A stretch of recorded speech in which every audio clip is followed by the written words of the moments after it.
Саламатсыздар ма? Қайырлы күн баршаңызға. Қазіргі таңда хит болып жатқан осындай қазақи нақыштағы трендте болып жатқан тақияларды білесіздер. Осындай тақияның сіздерге бүгін тігілу әдісін көрсеткім келеді. Бір ерекше, бір жеңіл, оңай тігілу әдісін көрсеткім келеді. Тақияның неше түрлі дизайны бар. Осылай әртүрлі тастармен, әшекейлермен әшекелендіріп қоюға болады. Ол үшін менің каналыма тіркеліп, лайк басып, комментарий қалдырып кетіңіздер.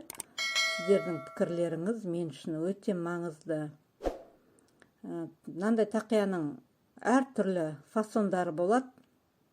Мынандай темір, жез, сондайлар жапсыруға да болады. Оны өздеріңіздің фантазияларыңызға қарай болады. Ол үшін осындай қағаздан лекала жасап аласыздар. Осындай домалақ, диаметрі 19 сантиметрлік.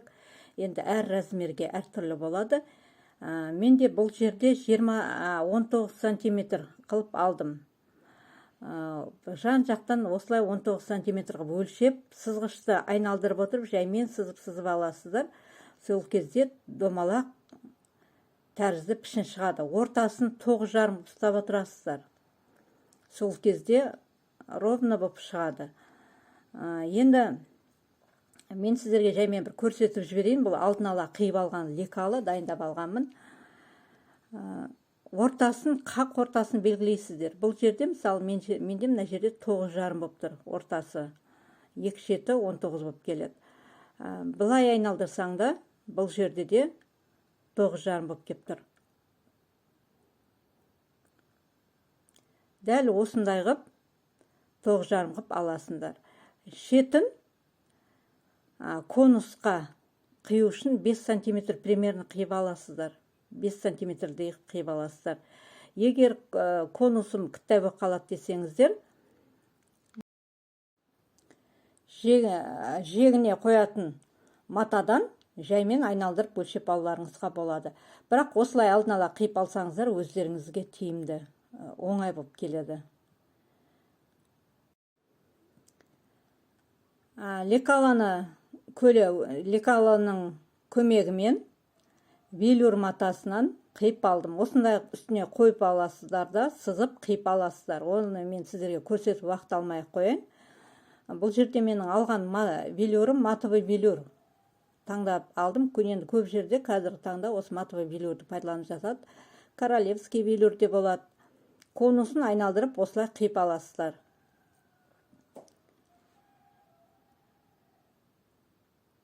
Одан бөлек бізге міндетті түрде бұл жерде ішін қатайтып қою үшін, қанша айтқанмен жаңағы тақия қақиып тұру үшін біз осындай фетр пайдаланамыз. Бұл жұқа фетр. Фетрдің екі түрі болады, қалыңы әрі жұқасы болады. Жұқасын пайдаланасыздар. Оны да осылай қиып алдым. Ішкі бетіне сатин пайдаландым. Түгі шықпайтын, бояу шықпайтын сатин. Өйткені қазір жаз айы болғаннан кейін сатин пайдаланамыз. Сосын 2 дана паутина. Паутина деген ол жұқа, екі беті де кілеленген болады. Паутинаны не үшін пайдаландым, қазір көрсетіп өтемін. 2 данасын, өйткені көп жерде паутина пайдаланбайды, көп жерде. Мен өзім пайдаланамын. Сосын жегіне ұзындығы 57 сантиметр қылып мата қиып аласыздар. Ұзындығы 57 сантиметр, ені 7 сантиметр. Мына жерде мен 7 сантиметр қылып алдым. Негізі 6 сантиметр болса да болады, бірақ 7 сантиметр қылып алдым. Не үшін? Өйткені қазір көрсетіп өтемін. Бұл жерде де паутина аласыздар. Бірақ паутинаны мен бұл жерде 12 сантиметр қылып алдым. Ұзындығын 57 қыласыздар да, ені 12 сантиметр қыласыздар. Жегі астарына мен жаңағындай сатин пайдаландым. Бұл сатин бұл жерде де 57 сантиметр болу керек. Менде қысқа сатин болғаннан кейін ортасын тігіп жіберемін. Жалпы бірақ өлшеген кезде ровно 57 сантиметр, ені 7 сантиметр болу керек. Сосын осындай әшекейлер керек болады. Әртүрлі әшекейлер ақ болады, сары түсті болады. Таңдауларыңызға қарай. Менде енді қалғаны осы әзірге. Өйткені көп тіккеннен кейін, тақияны көп тіккеннен кейін менде жаңағыдай көп тез созып қала береді. Енді жұмысқа кірісейік. Основа деп жатамыз, сыртқы бетін велюрді жерге велюрді қоямыз. Оның үстіне паутинаны қойып аласыздар, туралап қоясыздар. Жегінде шамалы шығып кетуі мүмкін. Оның үстіне фетрді қойып аласыздар. Туралайсыздар, өйткені жаңа паутина сәл жылжып кете береді. Жапсырғанша жылжып кете береді. Оның үстіне қайтадан паутина қойып өтеміз. Бұны неге бірін үстіне бірін қойып жатырмын? Бөлек-бөлек паутиналарды астыңғы матаға бөлек, үстіңгі матаға бөлек өтектеп жапсырып алуға болады қағазбен. Бірақ мен осылай көп жерде осылай пайдалануға тырысамын. Уақыт үнемдейді біріншіден. Бұл өте пайдалы, үнемдеуге жақсы. Осылай үстіңгі ішкі қабатын сатинді бұның паутинаның бетіне қоямыз. Осылай туралап жегінің бәрін қойып аласыздар. Бетін дәке болса дәке, менде дәке жоқ, мен осы бөз пайдалана берем. Қиылған өзімнің осында өтекке арналған бөзім бар. Соны бетіне қойып, бумен өтектеп аласыздар. Бір жағын әдемілеп басып өтектесеңіздер, буға қоясыздар, міндетті түрде.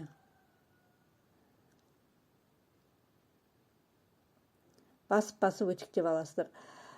Бұл жерде паутинаның екі беті де жабысып қалады бірден. Бір жаңа жеңілі, оңай жері. Ана жағын бір қағазбен, одан қайтадан фетрді жапсырып, біріне бірін жатпайсыздар. Осылай бәрін бірін үстіне бірін жапсырып алсаңыздар, бәрі бірден жабыса қалады. Бұны лайфхак ретінде пайдаланыңыздар. Енді көп құрақшылар, тігіншілер бұны біледі, осылай жұмыс жасайды көп жерде. Екеңіз осындай қақиып қалды. Астыңғы бергі бетінде бір басып өте салайын. Бергі бетін бір басып өтеміз.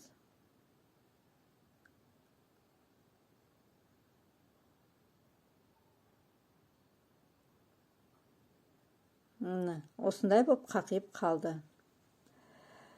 Жектерінде жаймен былай шығып кеткендер тұр. Соны қазір соңынан мынау кепсін пайдаланатын кезде жегін ешқандай шығып тұрған ақ, флизелин, фетр, мата шығып тұрған бәрін қиып тастайсыздар. Мына екеуін асты мен үстін, ішкі беті мен сыртқы бетін бірін-біріне тігіп алдым. Осылай тігіп аласыздар. Бұның үстіне флизелин жапсырамыз.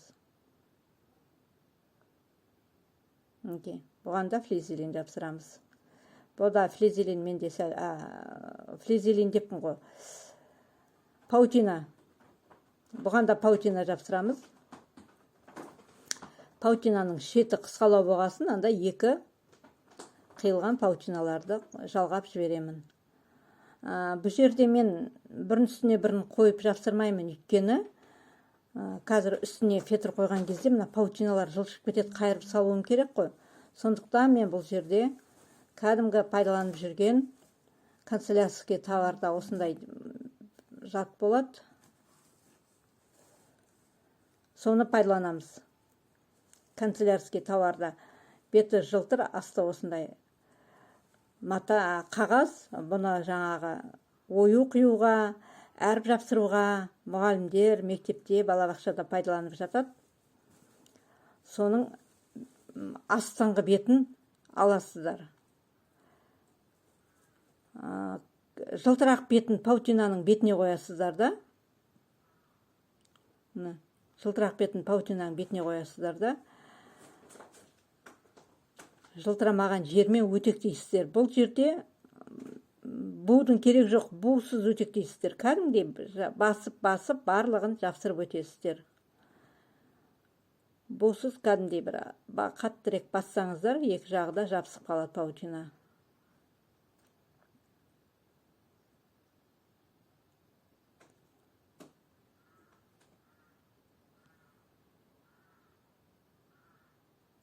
Осындай қып екі шетін әдемілеп жапсырып аласыздар.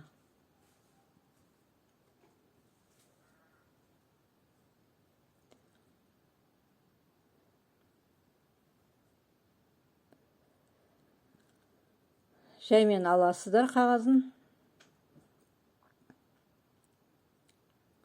Мынау осындай болып жабысты. Бұған фетрді мен 6 сантиметр қиып алдым. Фетрді ені 6 сантиметр, ұзындығы 57 сантиметр қиып аласыздар. Өйткені ортасына ана екі бетін қайырған кезде 6 сантиметр ғана кетеді. Сондықтан 6 сантиметр қып ортасына қойып аласыздар. Астарын бет жағына қайырып, жаймен сыртын өтектеп басып аласыздар. Бусыз-ақ жаңағыдай матаның бетінен жаймен жапсырып алуларыңызға болады.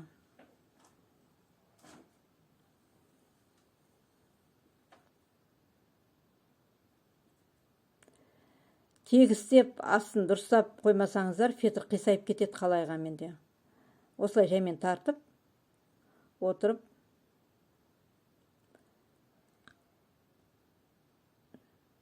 өтектеп аласыздар. Фетр паутина пайдаланбай қойсаңыздар да болады. Көп жерде пайдаланбайды, кейбір кісілер, құрақшылар пайдаланбайды негізі көбісі. Жектерін жаңағыдай инемен қадап, немесе көктеп алып, тігіп кете береді. Ол әдісте болады. Бірақ мен өзім осындай паутинаға жатып алғанмын, тез әрі жеңіл, жаңағыдай оқтаудай болып тұрады матамыз. Өзіме білмедім, ұнады осы тәсіл өзіме ұнады. Сондықтан сіздерге осы тәсілді көрсетіп жатырмын. Қалайғаменде фетр, ішіндегі фетр қисайып кетіпті. Ештеңе етпейді. Фетрдің жегінің барлығын қиып аламыз. Мына айналасының бәрін қиып алдым. Ешқандай шығып тұрмау керек. Барлық жерін діп-түзу қиып аласыздар. Лишний зат тұрмау керек. Асты да, үсті де бірдей аккуратно қиылу керек. Бұны мен жаңа басында айтып өттім ғой, ерекше тігіспен, жеңіл әдіспен көрсетем деп, бұны зигзагпен тігесіздер. Сосын бірінші жан-жағын жаңағы жегін бірін-біріне жапсырып тігіп алмайсыздар. Бірінші осындай шетімен төбесімен астын бірін-бірін шетіне қойып тіге бастайсыздар.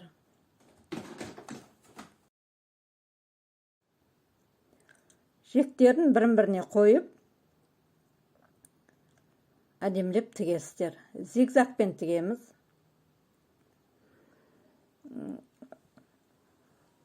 Зигзагқа қойып аласыздар, қадамын екіге қоясыздар. Екіге қойып алыңыздар қадамын. Сол кезде жиі әрі әдем болып көрінеді тігістеріңіз. Басында қоя тігетін кезде алдыға, артыға бекітіп аласыздар бірінші қатарын.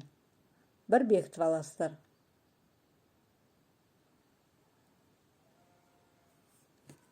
Сосын жаймен айналдырып отырып, жегімен тігіп аласыздар. Тура ұстап отырасыздар.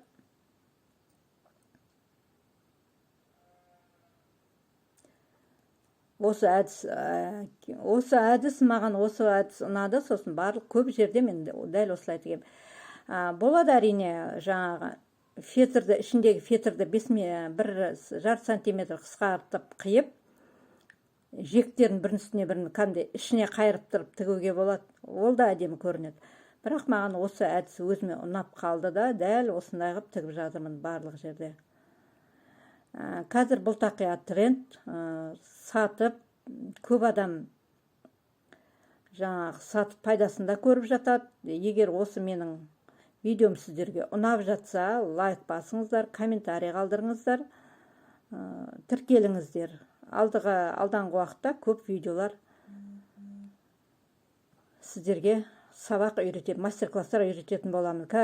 Соңғы кезде мен көп видео салынбай кетті, бір жұмыстарыма байланысты, қол тимей кетті. Бірақ келешекте салуға тырысамын. Мына жерде жаймен алды-артыға бекітіп аласыздар.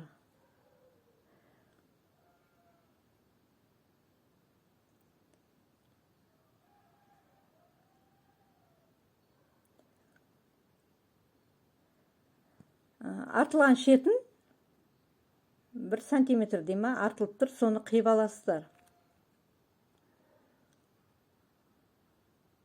Дәп-түзу қиып алыңыздар.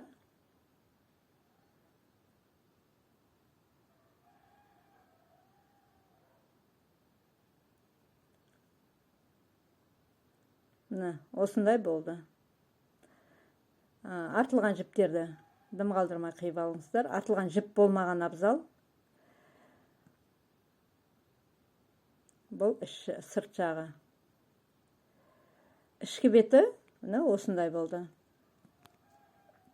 Мынау сыртқы беті болады. Енді бұны конустың төбе жағынан төмен қарай тігеміз, зигзагтап. Төбе жағынан төмен қарай зигзагтап тігіп өтеміз. Әрине, астыңғы жағынан жоғары қарай тігуге де болады. Ол кезде төбесі шамалы кейде бір қисық кетіп қалса, шамалы бұл енді қаншытқамен жалға жапсырып тіккеннен қисық кетіп қалса, төбесі жаман көрініп қалады, қисайып қалады. Сондықтан мен көп жерде жоғарыдан төмен қарай тіккенді тәуір көрем. Сол кезде тақияңыз әдемі болып шығады, тігісіңіз әдемі болып шығады. Дәл төбесінен қиылуға жақын тұры, дәл қиылған жердің ұшынан емес, одан сәл 1 мм, 2 мм, 1 мм-де ғана артқа қойып, 1,5 мм даже артқа қойып, бір бекітіп аласыз инеңізді.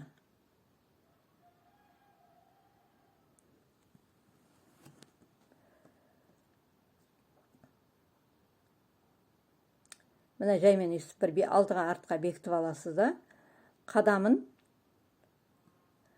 бірін-біріне біріктіріп ұстап отырып, тура тартып отырып, тартпайсыздар енді, свободно ұстап отырасыздар.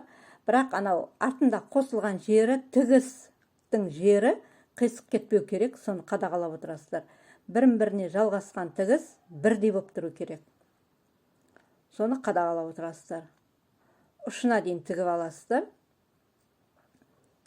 Арт жағына келген кезде екі етек жағы, арт жағы, олда да жаңдай бұрыштары бірін-біріне сәйкестендіріп тұру керек. Бірі ұзын, бірі қысқа болып кетпесін. Сонда жаймен қадағалап отырасыздар ғой. Егер бір жағы сәл қысқарып, бір жағы ұзарып баратса, ол енді шамалы жаңдай хитростке келіп, матаны кіттай тартып жіберсеңіз, біріне бір сәйкес кеп қалады.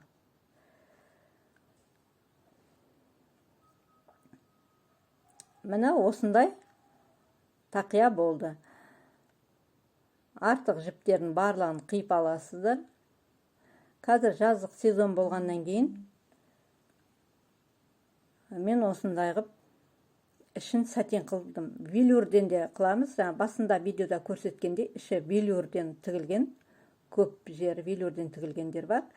Енді мен сіздерге сатенмен қалай тіккенде қалай болады, бұл сәл ерекшелеу болады, соны көрсетіп өттім келді. Мына осындай тақия болды. Көрдіңіздер ма? Шетінің барлығы әдемі тігілген, еш жер бірінің үстіне бірі мініп кетпеген, жектерінде артық ештеңе көрініп тұрған жоқ. Барлығы теп-тегіс, бөтен нәрсе жоқ. Арты да тегіс тігілген, көрдіңіздер ма? Енді бұған басында көрсеткен әшекейлерді тағып өтеміз. Ортасын сызып белгілеп аласыздар.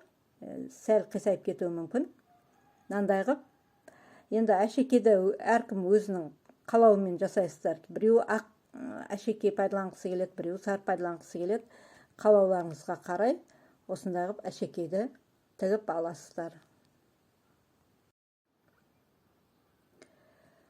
Осындай қып әшекейлерді тігіп аласыздар. Мынандай әдемі тақай шықты.